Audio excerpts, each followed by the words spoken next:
ila hadratin Nabi Mustafa Rasulillah sallallahu alaihi wasallam wa Syekh Abdul Qadir Jailani Syekhul Fatihah.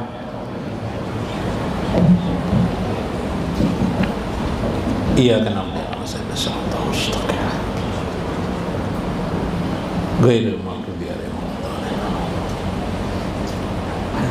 Assalamualaikum warahmatullahi wabarakatuh.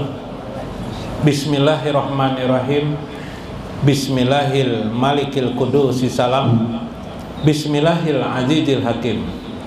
Wassalatu wassalam ala sayyidina wa nabiyina Muhammad wa ala alihi wa sahbihi ajma'in. Fa inna insyaallah asli kitab Syekh Abdul Qadir Jailani Jala'ul Qatir wa Fathur Rabbani wa nafa'ana bihi wa ulumihi bidarain amin ya rabbal alamin. Mudah-mudahan melewati saluran Syekh Abdul Qadir Al-Jailani hidup kita makin dekat dengan Allah Subhanahu wa ta'ala. Mudah-mudahan Allah memberikan kepada kita kelapangan dalam rezeki, nikmat serta keselamatan, terhindar dari segala musibah dan bencana dalam hidup ini, dan dapat memboyong anak-anak kita, istri kita ke dalam rangkaian kasih sayang Allah Subhanahu wa ta'ala di dunia dan akhirat. Amin ya rabbal alamin. Sini sebelah sini nah, duduk nah. Sebelah sini duduk. Nah, duduk. Minggu kemarin kita membicarakan dalam Jala'ul Qatir. Pertama adalah pengertian juhud. Juhud itu artinya ternyata adalah meninggalkan dunia dan seisinya, dalam arti tidak memasukkan dunia dalam hati kita. Jadi tidak ada dunia dalam hati kita, sehingga yang ada hanyalah Allah Subhanahu wa ta'ala. Yang ada adalah Rasulullah Sallallahu alaihi wasallam.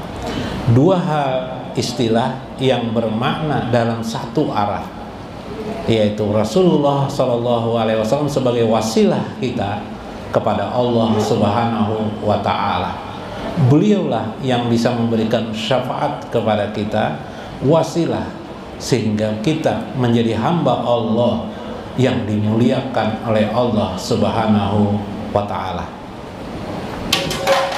Yang kedua kemarin, dari situlah terangkai makna bagaimana kita melebur diri kita kepada baginda Rasulullah sallallahu alaihi wasallam.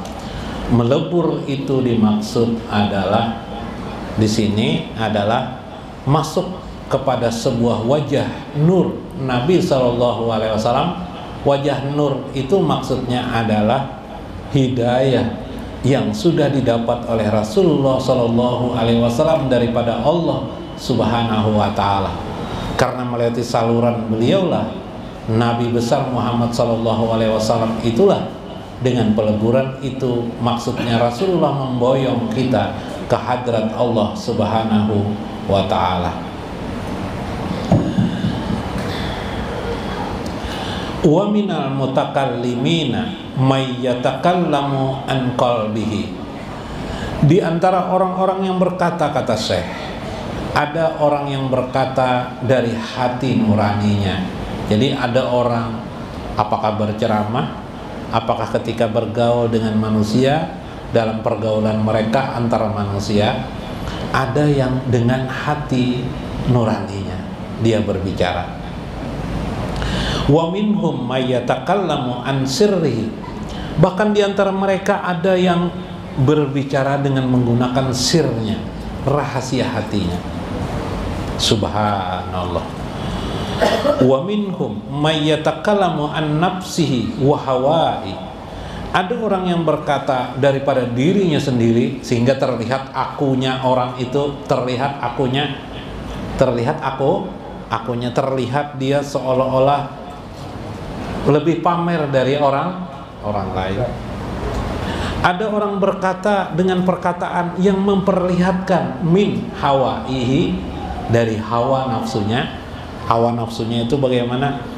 Dari hawa nafsunya kepentingan-kepentingan ekonomi, kepentingan-kepentingan uang, kepentingan-kepentingan hawa nafsu kepada wanita.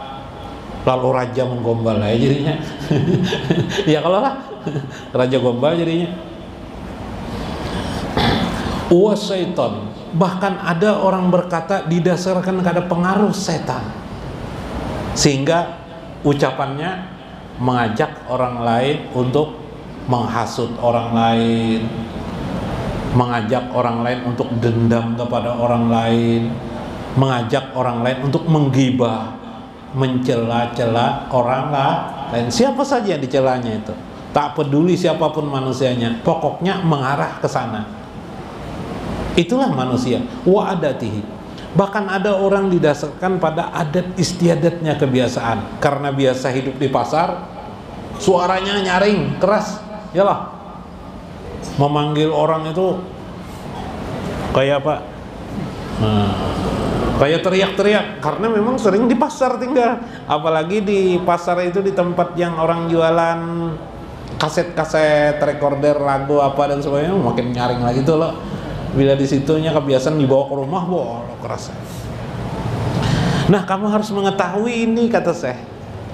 Kamu harus tidak semua manusia itu sama, ada bermacam ragam dia. Tentu orang-orang yang sudah ma'arif, yang mengenal Allah itu hanya dua di antara ini. Jadi kalau tadi ada orang berbicara berdasarkan hatinya, ada berdasarkan sirnya, dua sudah. Ada berdasarkan dirinya, akunya timbul, aku dirinya timbul. Ada berdasarkan hawa nafsu, bila berbicara merotet, enggak, kisah porno aja. Tahu lebihan porno? Yang dikisahkan porno aja.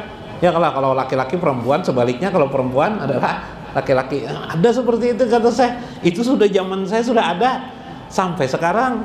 Nah, yang sekarang ini mewarisi ya. Mewarisi. Kemudian ada yang dari setan, yaitu hakad, iri dengki, benci, iri dengan orang, tidak suka dengan orang, itu dari setan tuh. Nah, meskipun wajahnya manusia. 5, 6 dari adat istiadat kebiasaannya. Kamu perhatikan itu. Kalau kebiasaannya keras, biasanya ya itulah kebiasaannya saja. Perhatikan, itu tidak perlu diambil pelajaran. Yang diambil pelajaran dua saja. Ada melewati hatinya, dia berbicara karena jiwanya, karena hatinya. Misalnya dia berbicara menasihati orang, mengajak orang lain kebaikan. Ada lagi yang ketiga, nani diam aja dia, min sirri, diam aja dia, tidak ada berbicara. Tapi kata Syekh dalam kitab Futhul Ghaib dulu pernah diterangkan oleh Syekh Abdul Qadir Jalani, hatinya itu lebih kuat daripada suaranya. Nah, kalau bisa pian di sini nih posisi. Di mana itu? Misal melihat istri cerewet, tak oleh cerewet, istri cerewet, dia diam aja. Diketukan hatinya, istri adalah rahmat baginya, dipandangnya lah rahmat. Anaknya nakal, mungkin dipandangnya lah rahmat anaknya itu. Dia terima ketentuan-ketentuan Allah Subhanahu wa ta'ala.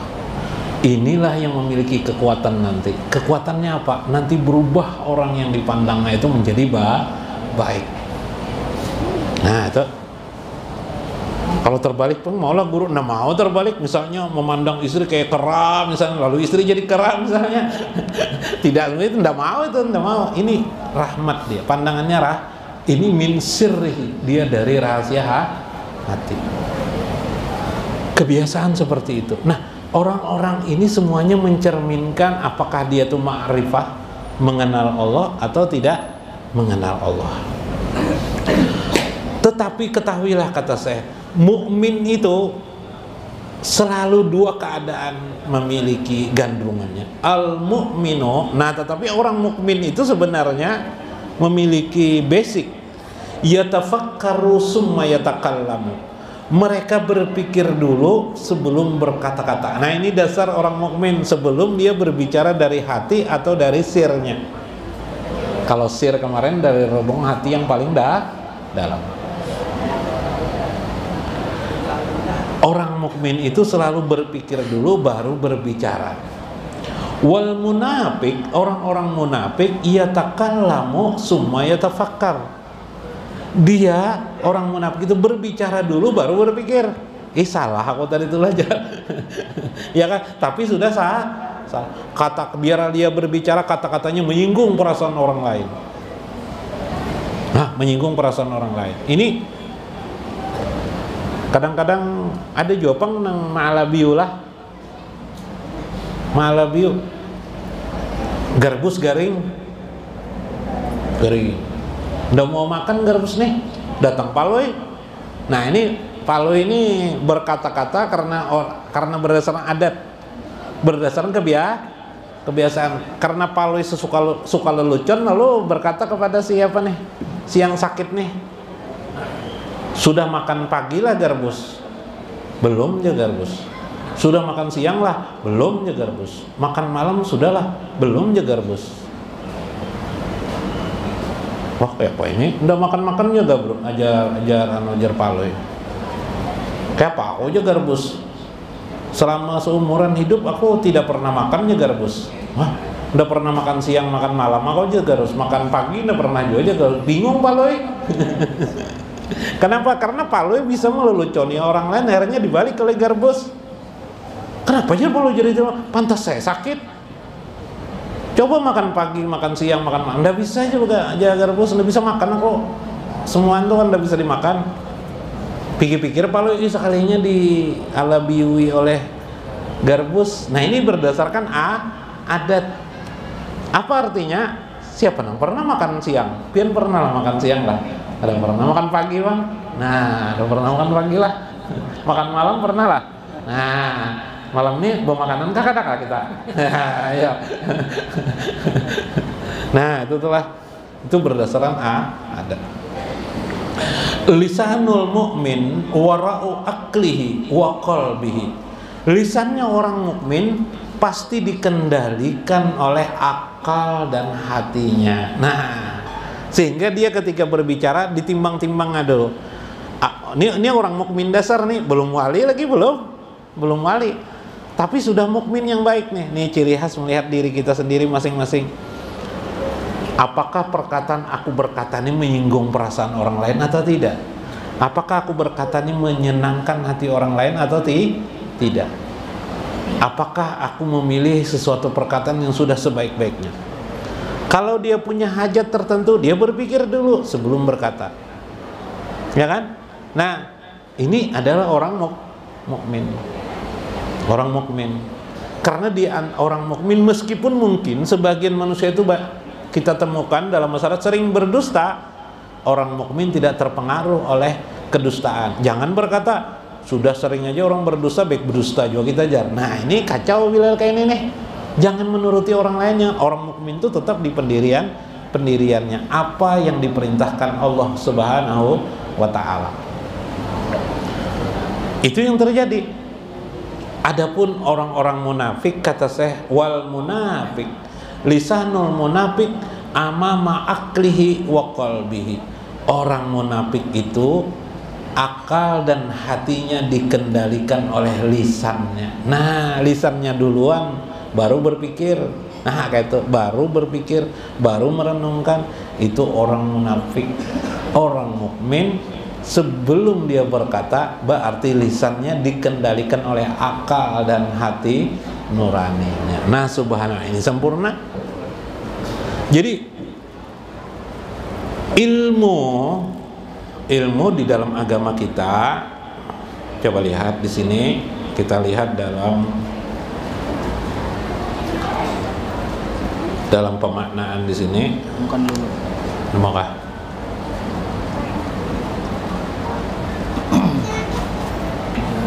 iya.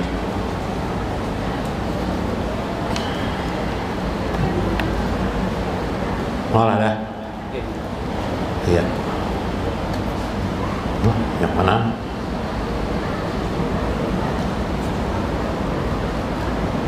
Nah, ini orang mau jalan lagi.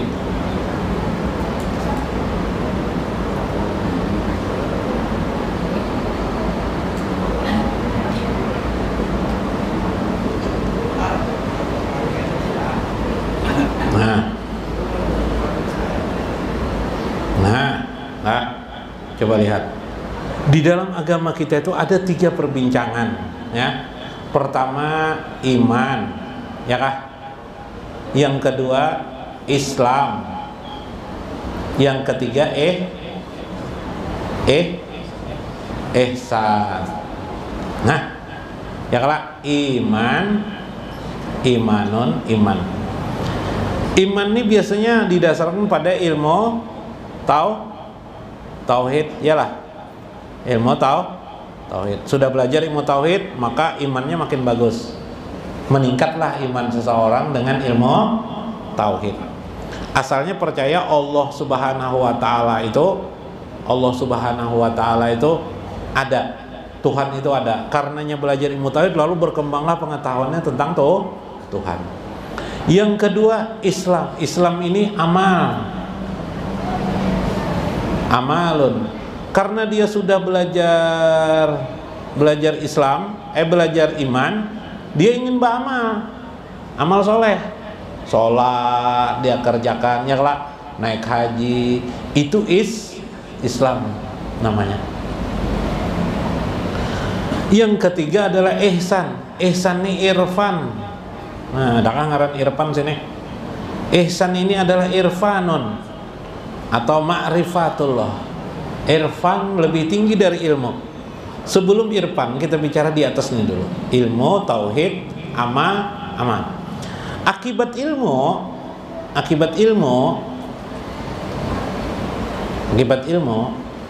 baik ilmu iman maupun ilmu Islam, yalah, menghasilkan namanya amal.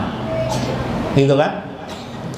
Ketika orang berkata, itu amal atau bukan? Amal itu. Jadi kalau orang berbicara itu pasti amal. Kenapa dia berbicara itu? Lisannya. Boleh jadi ketika dia lisan, nah lisan yang keluar, makanya jar Nabi waktu Isra Mi'raj. Waktu Isra Mi'raj Nabi itu ditampakkan umat beliau nang masuk neraka lawan masuk surga. Ternyata beliau mengisahkan nang banyak masuk neraka tuh bebinian. Nah, nang lakiannya pengguru, nang lakiannya mengiringi kira di belakang. Cuma dalam hadis itu kayak itu 5 aja ya Rasulullah. Kenapa ya Rasulullah? Yakpurnal asir ya Rasulullah. Perempuan itu seringkali kupur kepada suaminya. Kupur kepada suami itu maksudnya mengingkari perbuatan kebaikan suaminya. Lewat mana? Lewat mulut. Piannya abahnya aja, mana pernah bawa ulun berjalanan aja. Padahal sering aja abahnya bawa berjalanan. Kalau tidak bisa berjalan, mana bisa hidup? Ya lah. Pernah abahnya ini udah pernah bawa piknikan. Yakpurnal asir, pernah aja, mungkin sekali 2 kali, cuma tidak seringnya. Iyalah, yakpurnal asir. Gara-gara apa nih? Lisan. Nah, lisan ini terlahir dari mana? Lisan ini terlahir dari mana? Lisan ini terlahir dari ilmu. Tergantung ilmunya. Bila ilmunya itu adalah tauhid ilmunya Islam, nang banyak ihsan, apalagi ihsan, pasti amal keluar yang terlahir dari amalnya itu pasti nang yang baik-baik. Seorang perempuan punya suami kere, tetap aja dianggapnya pangeran. Padahal suaminya nih kayak paloy. Tetap dianggapnya pangeran karena si istrinya ini memiliki ilmu yang baik. Tapi ketika ilmunya kesana kemari, informasi, apalagi sekarang zaman kan, zaman apa sekarang anak? Zaman apa? Zaman media sosial, informasi dari media sosial. Nah, kacau ya kalau sering. Iyalah. Nah, terpengaruh macam-macam. Nah, sekarang pian mengkaji 3 buting ini, 1 2 3 ini. Nah, apa bangun mau Mbah adalah. Nah, 3 inilah. Nah, 1 2 3 ini dikaji semuaan. Bila ini baik, lisannya baik, kita jadi orang mukmin yang baik. Bila mengkaji yang keempat ini, irfan nih, pian jadi wali. Kalau 2 ini aja mau jadi wali, iman non Islam ini mau jadi wali, jadi orang mukmin aja paling tinggi. Maka yang ihsan ini, irfan ini lah jadi aulia Allah, dekat dengan Allah Subhanahu wa taala. Coba kita buktikan. Orang ini Islam sudah baik, kita buktikan. Lisan orang itu, amal orang itu adalah terlahir dari ilmunya. Jadi tidak perlu mengukur ilmu dengan orang, tidak perlu beradu ilmu dengan orang. Iyalah, lihat di mana amalnya. Iyalah kelak. Bila amalnya banyak, amalnya bagus, maka pasti orang itu berilmu. Bila amalnya tidak bagus, berarti orang itu tidak berilmu. Tidak diukur dari bagaimana dia berbicara di hadapan manusia. Tidak diukur dia berkemampuan di hadapan manusia, tidak. Itu biasanya di sekolahan. Adapun lembaga hidup ini jarsah terlihat di amalnya berupa bentuk lisan. Salah satu bentuk amal itu lisan. Bisakah amal lisan itu adalah berbentuk semuanya bermakna ibadah? Itulah yang kemarin kita pelajarannya pada zikrullah. Lisan kita menjadi berzikir. Sudah. Al-qalbu idza amila bil kitabi was sunnah qaruba. Maka hati itu, kata saya, bila dia beramal. Jadi hati bila beramal, bila dia berbuat bil kitabi was sunnah, sesuai maksud daripada kitab Allah dan sunnah Rasulullah, maka qaruba, dia pun menjadi dekat dengan Allah Subhanahu wa ta'ala. Nah, jadi itu sebenarnya mendekatkan diri kepada Allah. Kalau teori Imam Qusairi kemarin 3 kan, ingatlah mendekatkan diri kepada Allah itu harus dilewati 3 ini. Pertama jalan iman, yang kedua jalan Islam, ya kan? Yang ketiga jalan ihsan. Jalan ihsan, atau yang disebut beliau dengan jalan irfan. Amal itu masuk ihsan menurut Pensisin. Cuma prinsipnya mirip lawan tadi tuh. 3 komponen itu tadi tuh. Nah, dari segi kualitas kemampuan diri, iman itu terbagi 3 lagi. Iman didasarkan pada ilmu yakin kemarin, kemudian apa lagi? Ainul yakin sampai hakul yakin. Waduh, susah lah mau hafalilah, tapi sambil jalan aja.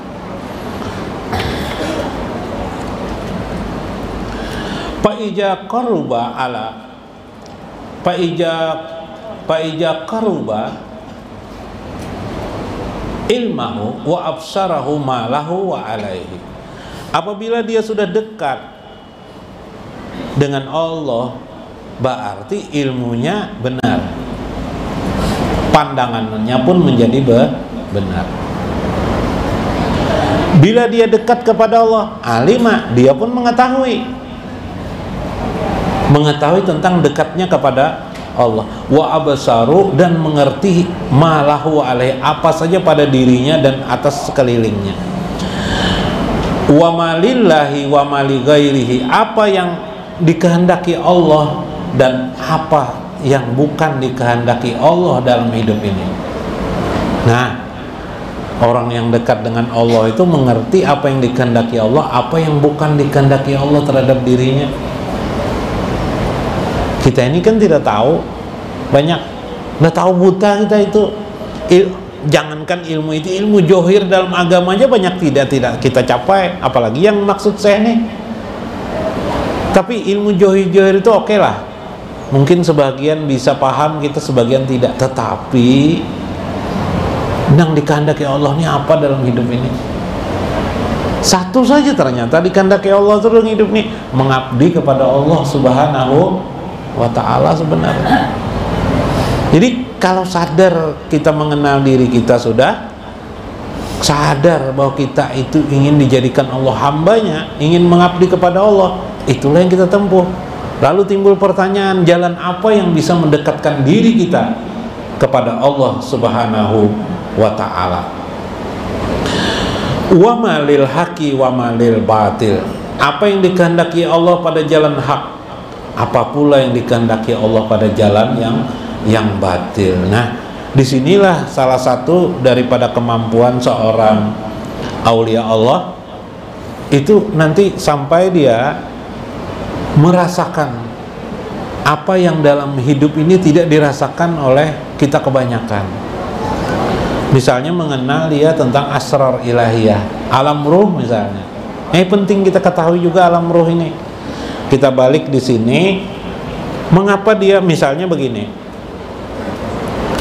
Akibat dia sering berkata kasar, menyinggung perasaan orang, dia lalu tiba-tiba suatu hari dia bermimpi. Nah, ini memang orang yang sudah baik, bahwa dia sering berbuat salah, diberikan mimpi oleh Allah. Misalnya tiba-tiba waktu berjalan dalam mimpi itu, dia melihat ada petir, lalu petir itu memukul dia, menyambar dia sehingga dia kena. Lalu dia sadar, kenapa? Ternyata aku sering berkata-kata yang menyinggung perasaan orang lain. Satu hentakan itu saja kemudian membuat dia sadar tidak mau lagi berkata-kata kecuali yang bisa memberikan manfaat bagi orang lain. Ini hentakan dari Allah Subhanahu wa ta'ala. Ini teguran langsung dari Allah. Manusia ini, kalau manusia aja yang menegur dalam hidup, tidak bisa. Saya memberi ceramah di sini, habis bebuih mulut, tidak akan dimasuk ke telinga pian. Kadang-kadang di kehidupan pian itulah yang pian terima. Kena musibah kah, kebakaran kah, kebanjiran rumah kah, hilang sepeda kah, ya kah? Baru terlentak, baru tuh umat sadar, ya lah. Nah, dipatok ular kah, ya lah. Nah, rukun suami istri, tiba-tiba berkelahi terus tiap hari. Apa nih? Apa nih aku nih salah terus kan nih? Nah, ada apa ini sebenarnya? Jadi ada suatu kesadaran di mana keadaan itu bisa saja terjadi. Ada kisah paloi pas ada guru nih, guru agama kisah. Pas guru agama lon bini sidin berjalan. Pas ada paloi lewat.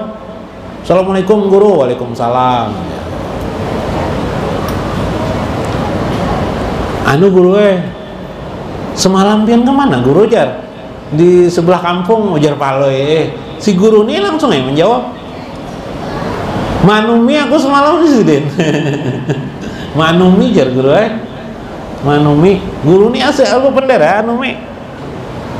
Pas nong bini langsung terduduk mendengar liga guru nih bujuran kapian bang jar manumi di sebelah jar ijar nong guru nih aku manumi umar ribut langsung nong bini langsung pingsan nong bini paksa digotong bawa ke rumah.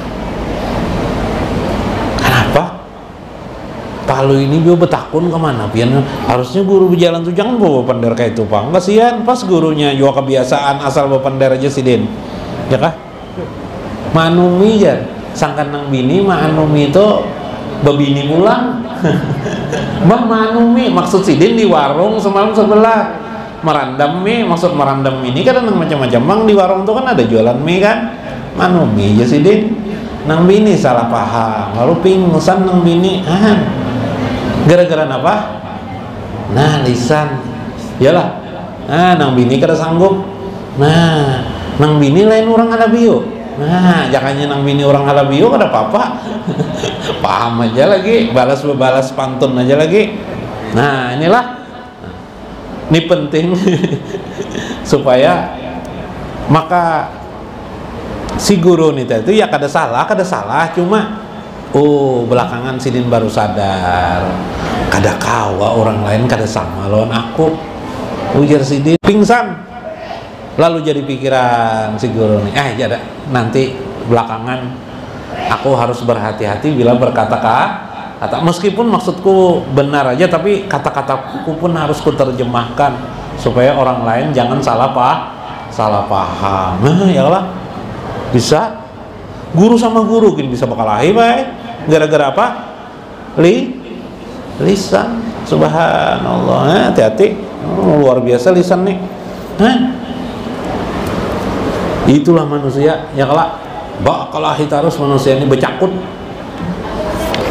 Maka bila engkau berkata-kata melewati hatimu berarti engkau sudah mengutamakan hidupmu dengan hati bukan lisan lagi. Berpikir dulu menggunakan hati baru terjadi. Nah karena itu akhirnya para masyaikh, para syekh mengajarkan supaya kita pandai berzikir kepada Allah Subhanahu. Dengan zikir itu tadi itu kita menjadi orang yang kata-kata kita menjadi terarah. Garbus tuh pernah marah lawan Palui. Palui ini hendak dengan gadis di seberang RT, sebelah RT. Jadi jaga harus aku semalam berjalan lawan berjalan aku melihat sebut aja perempuannya tuh siapa namanya Juleha lah. Halo Kak Juleha, halo Kak. Nah Juleha lah, anggap aja Juleha tuh semalam jar hidungnya parak pipi jar gargusi. Wah Palui langsung membarangatai lagi parak banar jar lawan berjalan lawan Sirawin si Juleha hidung lon pipi parak banar jar lawan Sirawin jar. Palui langsung berangkat langsung coba mencari anak mantap lawan Sirawin gara-gara apa Pak? Gara-gara kata-kata hidung parak pipi ya. Padahal mana ada nang kada parak terus hidung lawan pipi itulah. Nah jadi terbakar kalau orang sedang cemburu. Nah kayak itu tuh bini guru tadi tuh pingsan itu terbakar oleh api cemburu langsung pingsan. Subhanallah. dan mudah-mudahan bermanfaat, mudah-mudahan dapat memberi makna kepada kita. Wallahul muwaffiq ila aqwamit thoriq. Wassalamualaikum warahmatullahi wabarakatuh.